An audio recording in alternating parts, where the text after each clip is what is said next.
Prezadíssimos amigos do Diálogo Espírita, estamos no ar com o programa de número 587. Hoje é dia do quadro Nós e o Mundo, para falarmos sobre muitas vidas do ser humano e uma só vida do espírito. Claro que nós estamos falando da reencarnação. E depois de reflexões de A a Z, nós vamos revisitar as letras I e J para contextualizar iluminação, intrigantes e julgar. E uma realização da Associação de Divulgadores do Espiritismo do Paraná, a partir de agora, para vocês, Diálogo Espírita.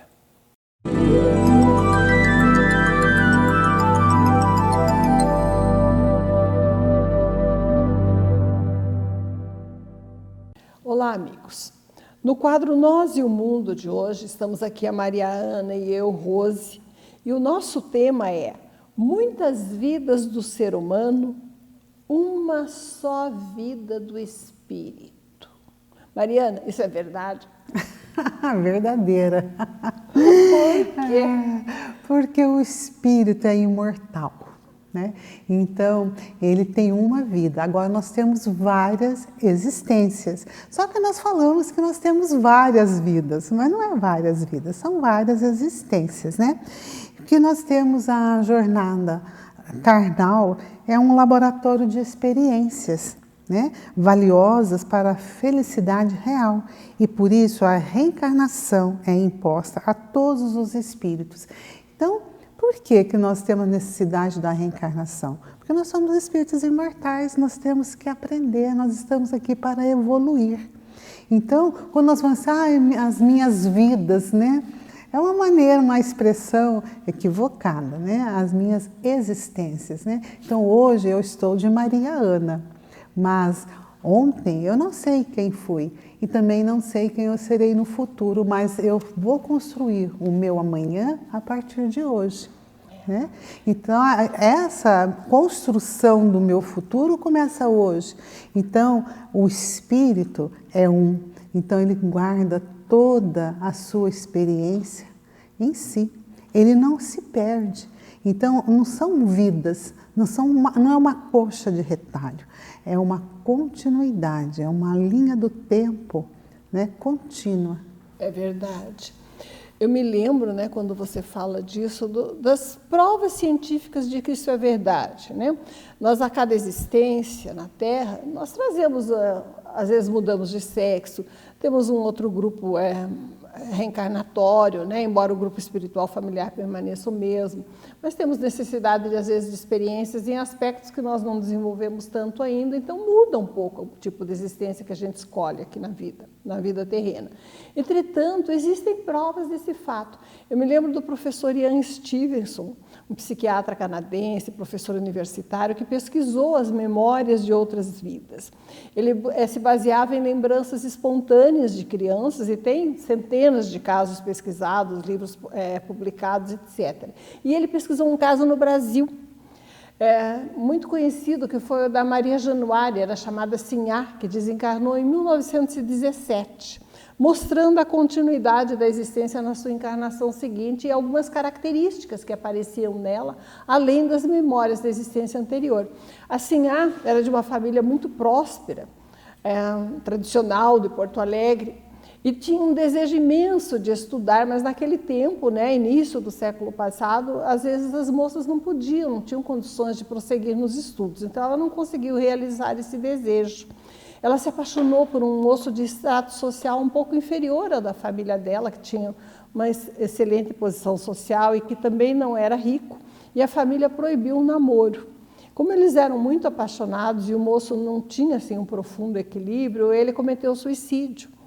E assim, a Maria Januária resolveu que também iria morrer e começou a se expor ao tempo para não se matar diretamente. Adquiriu tuberculose, infecções de garganta e acabou desencarnando ainda muito jovem. E o que aconteceu? Ela tinha uma amiga chamada Ida Lawrence, já casada, que teve alguns filhos e teve uma menininha que se chamava Martha Lawrence e que aos 2 anos de idade começou a contar coisas da vida da Sinhá. rememorava os escravos da fazenda, como os trabalhos se desenvolviam, quais eram os animais da sua predileção, reconheceu o pai e os outros familiares, descreveu diversos objetos que estavam guardados e que eles localizaram. Então, ela trazia todas as lembranças da sua vida como sinhá. O que mostra, no caso, a continuidade reencarnatória. A Martha Lawrence, desde que nasceu, tinha problemas terríveis de garganta e uma bronquite pertinaz. Os órgãos que ela lesou quando se expôs ao tempo e cometeu um suicídio indireto, nasceram, né, no seu corpo novo, estavam atrofiados. Então, ela sofreu a vida inteira com problema de pulmão. Casou-se quando atingiu a idade própria, conseguiu estudar, foi professor um tempo, realizou seu sonho, a sua fixação em estudar, permaneceu e ela conseguiu. Mas o primeiro filho que ela teve renasceu com as marcas da cabeça que tinha o seu antigo apaixonado suicida e morreu recém-nascido. Depois ela teve o segundo filho, que ela notou claramente que era a reencarnação do primeiro e do seu antigo apaixonado de outra vida, também com aquela marca de nascença, a mesma marca na cabeça, viveu alguns poucos anos e desencarnou também. Então, toda a sua lembrança mostrava a continuidade da vida, né? E Ian Stevenson descreve com detalhes o seu caso, mostrando que as experiências na Terra, né, são a continuidade da mesma vida em que a pessoa realiza seus sonhos, reencontra seus laços com problemas kármicos, como o do antigo apaixonado, né, que viveu poucos anos porque era suicida, e também tem condições de progredir e adquirir experiências novas, né? E assim a gente nota na vida da gente também, não é, Mariana? Sim, as ideias inatas, né? Então, as intuições, da onde eu tirei isso, né? As nossas habilidades, né? Tem pessoas que são tão habilidosas na arte, né? Como professora, na arte de ensinar, né? Tem pessoas na pintura, na música. Na música com 5 anos, né? Sim, então tudo isso vem mostrando para nós que existe uma continuidade, né? E tem vários estudos, né, científicos sérios que estudam essa questão da reencarnação. Na Índia, nós temos vários relatos, né, de crianças que recordam com nomes, né, o local que nasceu, o local que moravam, né, com detalhes riquíssimos. E, né, então tem aí, saiu ultimamente aí na mídia, que uma pessoa, ele foi reconhecido como uma pessoa da vida passada que tinha o direito de usar o sobrenome, né, que ele usou na antiguidade, numa experiência, na existência anterior. Tudo isso, cientificamente, está sendo comprovado. Vai demorar porque entra muito no campo religioso. Claro. Né? Então, se nega que existe a reencarnação por interesses políticos, interesses sociais, mas a reencarnação é uma realidade, porque de onde tiramos a nossa ideia, né? As nossas ideias inatas, as nossas habilidades, conhecimento, né? experiência, nossos talentos. Até aquele afeto, desafeto, né? que a gente sente às vezes por pessoas próximas, se não foi desse passado, né? Pois é, as antipatias terrenas, gênios, né? Os gênios, as simpatias, antipatias, o amor. Por que nós conversamos 5 minutos com uma pessoa e diz, puxa, mas parece que eu conheço ela uma vida inteira. E tem outros que a gente só de olhar, a gente não quer nem conversar, aquilo já nos causa uma repulsa, né? Então, realmente, muitas existências do ser humano e uma vida do espírito. O que é importante, né, dessa constatação, até comprovada com fortes indícios científicos, né? Nós sabemos que somos herdeiros de nós mesmos.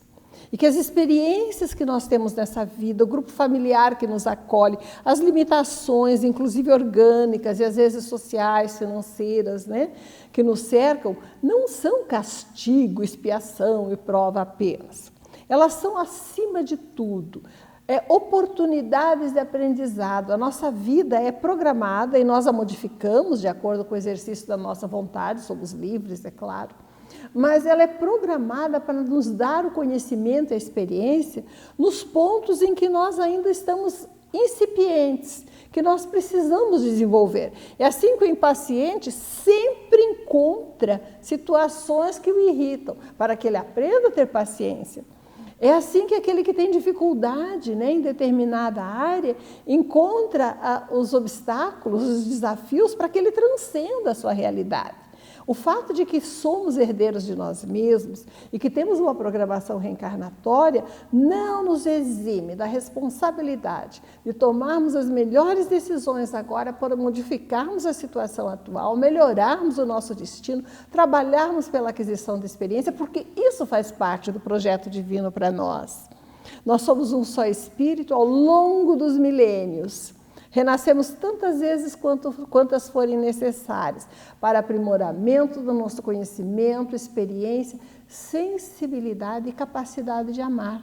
Se nós queremos amenizar, né, a nossa existência, melhorar as condições de vida, o que é que nós temos que fazer? Investir nesses valores, antecipar as etapas seguintes. Aprendermos a amar, cedermos um pouco mais, estudarmos ao máximo, ampliarmos o nosso conhecimento e servirmos. Porque é da lei de Deus que mais recebe aquele que mais dá.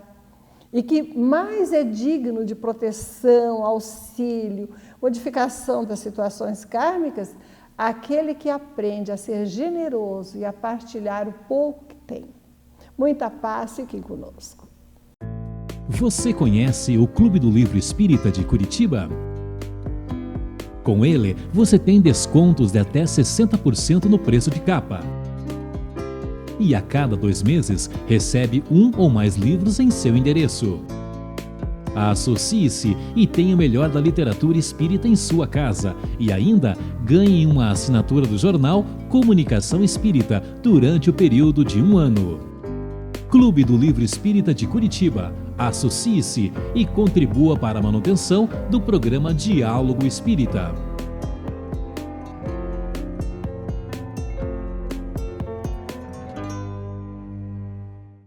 Jornal Comunicação Espírita, 163ª edição. O sol da vida há de rebrilhar, é a matéria de capa. Nosso jornal completa 27 anos, editorial. Em palavra dos espíritos e dos espíritas, a parte final da reencarnação sob diversos aspectos. E a estreia de conexões e reflexões de A a Z. Jornal Comunicação Espírita. Assine e recomende.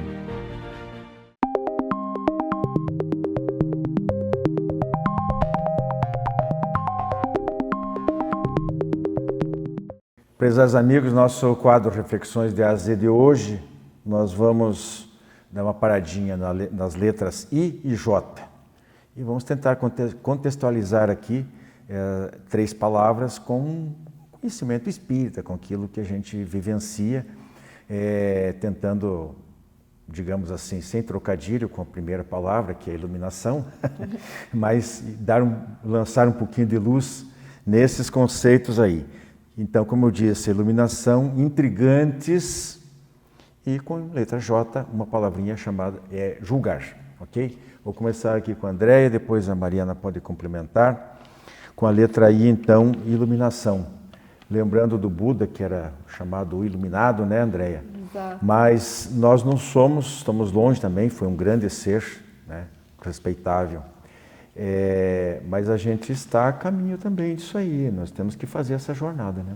Sabe que, falando só um parênteses pequeno, né, dessa parte do Buda, tem um livro maravilhoso de Deepak Chopra, né, que é um estudioso, e ele escreveu um livro que se chama A Vida de um Iluminado, que é a respeito da vida de Siddhartha Gautama. E no livro tem uma parte muito linda que o Siddhartha, depois que ele atingiu a iluminação, ele diz assim: eu levei 10.000 vidas para chegar até aqui. Então isso mostra o processo reencarnatório até mesmo dele, né? Sim, então sim. Eu consegui chegar nesse momento de iluminação, mas não foi de um dia para o outro, todo esse processo, né? E é isso que a gente tem que lembrar, nós estamos aqui em aprendizagem, né? Quantas vidas ainda nós teremos que passar para nos iluminarmos? E a codificação que Kardec fez, nos mostra muito bem, tem todo o conhecimento ali descrito. Aí então, a gente junto com Jesus, né? Exato, Jesus, Maior nosso modelo mestre. moral. Exato, todo o evangelho, né, baseado na vida de Jesus, nas lições que ele nos trouxe. E lá no Livro dos Espíritos, uma importante informação de Santo Agostinho, dizendo para a gente fazer um autoexame, né, um exame de consciência, sempre que a gente vai dormir, se der um tempinho, né, porque às vezes a gente vai tão cansado, acaba nem fazendo oração e dorme, né? Mas se a gente puder ter o hábito da oração, a gente fazer o hábito de elevarmos o nosso pensamento e pedirmos ao nosso mentor espiritual que nos ajude observando nesses pontos que precisamos melhorar, para iluminarmos, né, para aprendermos, para evoluirmos, para deixar de para lá essas mazelas morais, as dificuldades que temos, as questões de egoísmo, de ambição, de orgulho, que muitas vezes atrapalham o processo de iluminação. O iluminar-se do Espiritismo é o conheça-te a ti mesmo, que está descrito lá na questão 919 do Livro dos Espíritos. Como que a gente faz isso? Fazendo-se essa reflexão, né? E depois, mais tarde, a gente vai falar sobre julgamento. Não julgando nem a si mesmo, nem ao outro, entendendo cada etapa como uma aprendizagem, sendo amoroso conosco mesmo, né? Porque se a gente for para nós mesmos um mau professor, como a gente vai aprender? Então temos que ser um excelente professor, aquele professor amoroso. Falou, você errou aqui, mas vamos acertar, vamos aprender, e assim a gente vai galgando. Talvez mais do que Siddhartha Gautama em 10.000 vidas. Mas a gente chega lá no processo iluminatório. Esse processo, como se disse, como o próprio Buda constatou, evidentemente que ele não quis dizer que eram 10.000 reencarnações, 10.000 vidas exatas, né? Foi uma força de expressão também. Mas onde a gente encontra uma fonte muito recomendável dentro da doutrina espírita são os livros da Joana de Ângeles, através do Divaldo Pereira Franco. Ela explora muito em várias obras, né? Alguns deles são um pouquinho mais difíceis, tem que ter um pouquinho de treinamento, talvez tenha que ter uma certa sequência e tal, mas vale a pena investir nisso aí, porque ela vai apontando para e passo, né? Os pequenos, todas as situações possíveis que nós temos no dia a dia, né? No trato das nossas dificuldades, dos nossos vícios, dos nossos defeitos, e também aquelas qualidades incipientes que precisam ser desenvolvidas. Então, geralmente, digamos assim, a anulação de um defeito, de um vício, ela vai necessariamente ser preenchida por uma virtude correspondente, ainda que seja bem leve, bem no começo ainda, né? Mas é bem recomendável. Procurem os livros da Joana de Ângeles, que trazem uma contribuição prática para o nosso dia a dia, desde a hora que a gente levanta até a hora que, como ela frisou ali, a hora do repouso. Bem, intrigantes. O que seria intrigantes? Da onde é que a gente tira isso, Mariana? Não sei se está lembrada lá do Livro dos Espíritos, tem uma questão específica sobre ela. Cita intrigantes. Os intrigantes, né? Intrigantes é aquela coisa que causa curiosidade, né? A palavra do latim vem aí. Dentro da doutrina espírita, né, o intrigante, nós lembramos da intriga, da maledicência, né? Isso lá no Livro dos Espíritos vem trazer sobre a questão, né, de nós prestarmos atenção no nosso comportamento para que nós não caiamos na maledicência, na fofoca, e não fomentar a curiosidade alheia no sentido pejorativo, de menosprezo do outro. Então, é a questão da humildade. Então, ser intrigante naquela questão de despertar a curiosidade, mas despertar a curiosidade para as coisas relevantes, para as coisas que realmente vai nos fazer diferença no nosso dia a dia, no nosso comportamento. E não ser intrigueiro, né? Se fazer intrigas. Então, nós devemos prestar muita atenção nesse termo, né? Porque ele pode nos dar assim, uma falsa ideia que eu sendo intrigante, eu vou ser curioso, as pessoas vão despertar o interesse no outro, mas eu posso, dentro desse intrigante, nós fomentarmos o que temos ainda ruim dentro de nós, que é a intriga, a maledicência, a fofoca.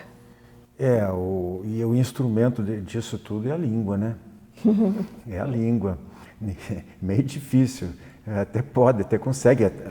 A intriga pode vir pela escrita, por exemplo, né? A pessoa que trabalha com comunicação, quem trabalha na imprensa, por exemplo, tem uma responsabilidade muito grande. A imprensa em geral, não estamos falando só exclusivamente da espírita, não, mas do espírita mais ainda, porque em qualquer atividade em que o espírita estiver envolvido, a responsabilidade dele sempre é maior, porque ele, embora não esteja atuando, escrevendo ou falando em nome da doutrina espírita, mas o exemplo pessoal dele para as pessoas em redor que por acaso souberem que ele é espírita, a cobrança vai ser maior também. Mas eu me referi ao Livro dos Espíritos, numa questão em que fala que Kardec pergunta aos espíritos por que normalmente os maus se sobrepõem aos bons. E os espíritos responderam que porque enquanto os bons são tímidos, os maus são intrigantes e audaciosos. E é isso que a gente tem visto com muita frequência. As pessoas, de certa forma, muitas vezes coniventes com o erro, não querem se envolver, não querem ter problemas. Isso às vezes é dentro de casa, é no nosso condomínio, é no local de trabalho, é na rua. A gente vê muitas vezes coisas erradas, sabidamente erradas, né, e que deveriam ser coibidas, e nós não fazemos nada. Então nós permitimos que com isso que o mal se expanda, que os maus tomem conta, exatamente por isso, porque eles não têm princípios, eles não têm ética, eles avançam, vão amassando tudo e todos que estiverem à sua frente, enquanto que o bom, justamente por não querer ferir, por pensar em termos de fraternidade, por pensar em respeito de Deus, de tolerância, que se prega muito, inclusive dentro das casas espíritas, ele acaba fazendo um papel de omissão. E é isso que a gente não pode permitir. A gente tem que entender esse aspecto de virilidade que Jesus teve quando precisou expulsar os vendilhões do templo, ele não hesitou. Sejam os detalhes lá, se ele realmente chegou a usar aquele chicote, aquela corda, qualquer coisa lá ou não, isso é discutível, fica para os tradutores resolver esse problema. Mas Jesus sempre foi muito firme, muito taxativo. Ele perdoava o pecador, mas ele não aceitava a prática do pecado. E é isso que a gente tem que ter em mente. Bom, temos, e por falar em Jesus aí e tal, não sei se vai chegar a tanto, mas e aí, o julgar, já com a letra J, como é que a gente fica com isso? Olha, e tem tudo a ver com a nossa prática, né, na doutrina espírita, que é o treino do não julgamento, está lá em Mateus, né? Mas não julgueis. Só para botar mais uma pimentinha no tempero, mas e dá para seguir aí agora, essa exortação de Jesus de não julgueis para não serem julgados, e ao mesmo tempo não sermos omissos, como é que a gente trabalha isso? Pula, vou passar para Mariana. Não, você acha que dá para conciliar? Dá. O exemplo de Jesus é esse. Né? Jesus conciliou, né? Conciliou. É o sim, sim, não, não. Né? Exato. E nós, muitas vezes, nós omitimos. Né? Nós não queremos tomar partido, nós não queremos ofender, mas nós não precisamos ser grosseiros. Nós podemos, sim, ter posições, ter uma postura sem ser agressivo. E sem julgar para provocar o escândalo. O nós escândalo. Tratamos em programa anterior aí. Né? A pessoa pode, né, Andréia, ela não precisa ser agressiva, violenta para aquele que está em erro. Ela pode ser fraterna, ela pode não é nem questão de fraternidade evangélica, pode ser apenas ter uma boa educação, modos Sim. de abordar, não é isso? Ser caridoso. Ser caridoso, ser assertivo ao invés de ser agressivo, né? Como a Mariana falou. Existe diferença, né? De você falar com agressividade e de você falar com assertividade, que é Ok, eu não estou concordando com isso, vamos entender melhor o que isso significa. Como que a gente pode resolver isso, né? Mas não deixar aquilo de maneira permissiva. Existe confusão entre ser permissivo, né?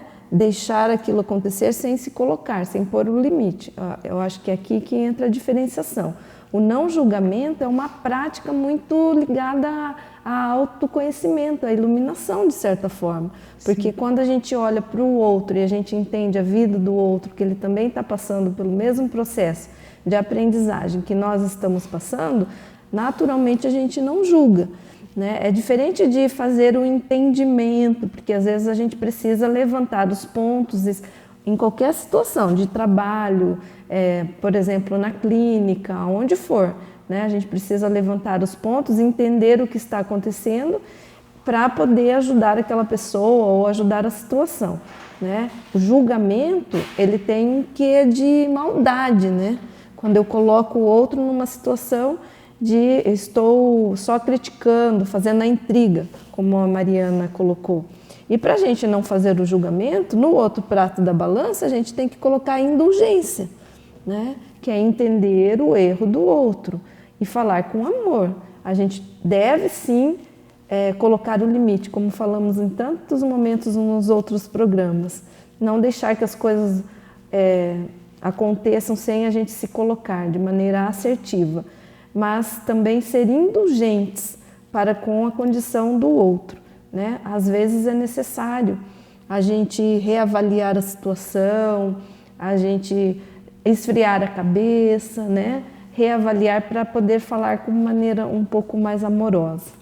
E tem uma outra coisa, né, Andréia, Mariana, que nós temos que olhar o que é aquele ato que nós não devemos julgar ou julgar a pessoa, mas também não devemos nos omitir diante dele, representa para o todo, para as demais pessoas. Quando a ação, a atitude de um único indivíduo está ou pode causar prejuízos a um grande número de pessoas, então nós temos que pensar naquele número maior de pessoas interessadas que podem ser lesadas por aquele um único, ou dois, ou três, né?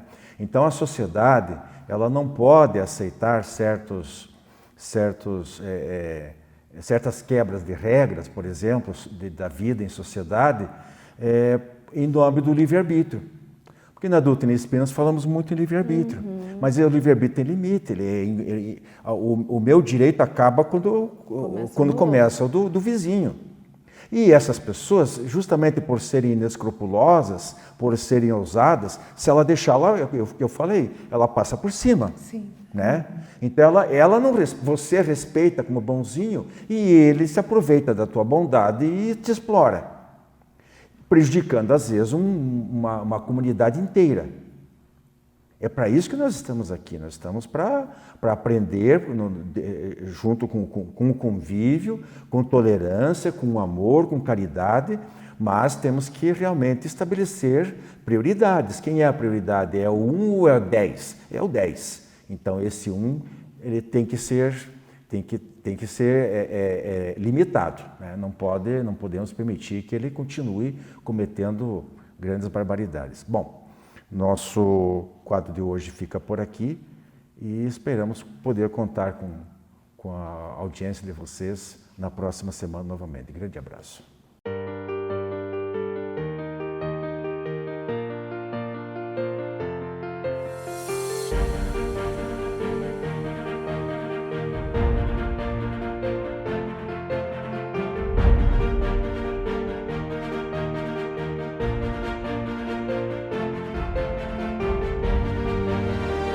Jornal Comunicação Espírita. Assine e recomende.